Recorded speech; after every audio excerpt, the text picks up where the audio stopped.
Charlene, it's really nice to have you here. And usually when you come, we mix up some type of bread dough and maybe do some sculpting and things, but this really looks like fun. How did the Home Baking Association get into the play clay business?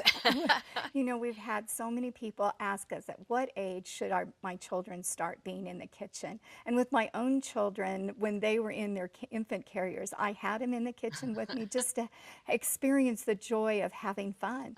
And we decided, well, okay, we'll come out with some ideas and recipes so you can go to our website and see all the many benefits of baking with your children.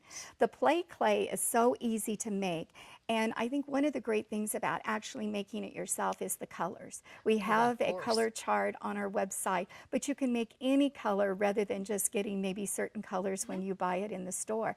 And it's so easy, and you can make it in just minutes. With a saucepan, you put 1 cup of cornstarch in your pan, 1 pound box of baking soda, put that in there, and mix that up really good so that you have that. And then we have 1 1/4 cups of water, and to that we'll add a tablespoon of food coloring, whatever color we want, or a combination of colors, and a tablespoon of oil here. This is corn you're oil. teaching color, you're teaching what colors make purple, and this is just really getting educational. Exactly, and you know, that's just like you said, they might want to do something for school colors, so they can do that. They can look at the chart and how to make that.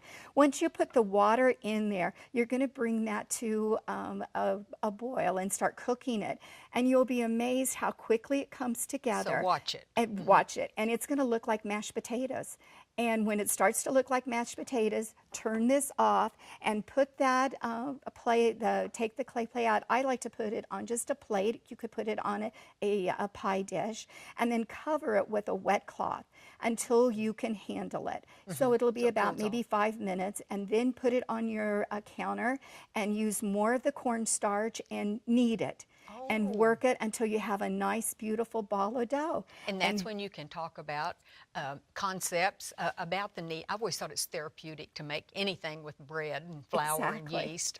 And you can teach the kneading concept so easily by using the clay play. But each recipe will make 1 pound of the recipe. So that's quite a bit. We colored it here that we have, and so we have lots of colors here. We have blue and green and yellow and kind of a, what would you call that?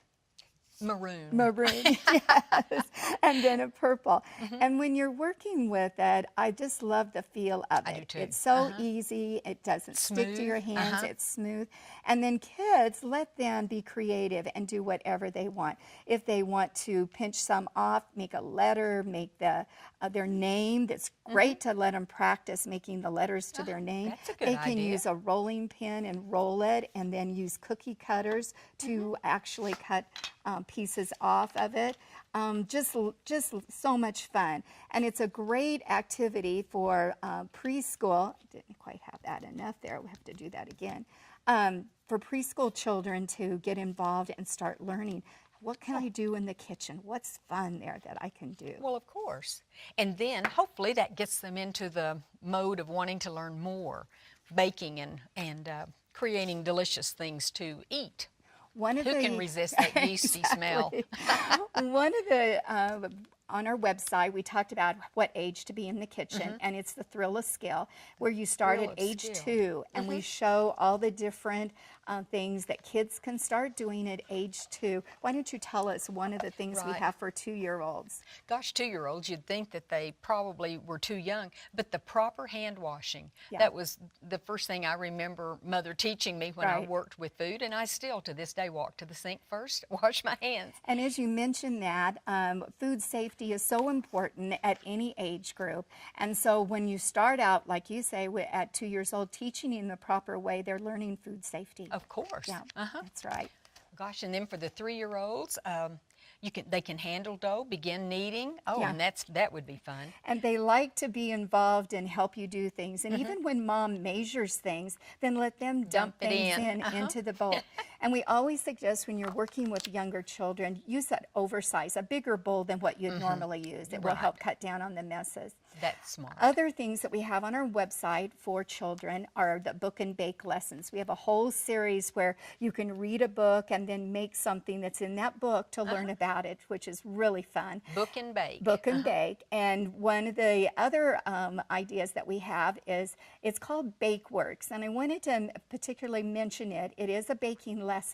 But each year, the Home Baking Association gives $1,000 for a baking activity or a Wow. lesson. So any of your viewers out there that have a baking activity or a lesson, you always enter by March 31st each year, so you have plenty of time to So plan. is it divided into age categories? No, it's Anybody. just anybody can enter it, and then the members of the Home Baking Association like to reward everyone that enters because we want to thank people for teaching others to bake. But $1,000 would be a nice college scholarship. It or certainly a would buy nice a way. lot of flour, That's wouldn't right. it? So the BakeWorks lesson on our website was an entry that won, and it's for early childhood development, and is from a preschool. So go see that winning lesson, and you have a lesson that's ready to go. Well, I looked at the website yesterday, and it's just a wealth of information, and I commend you on taking, because I know there's a lot of work that goes into that, but the more that we can share and the more we can teach food safety, food preparation, you can't help but learn some important concepts that apply to other areas of your life. Exactly. And when they start out little, then they'll build on those skills and want to do more things. And that's what we want to do, is have them learn those things that they can be self-sufficient in the kitchen and do their own meals and things as they get older. Homebaking.org. Homebaking.org. Thank you very much, Thank Charlene. you.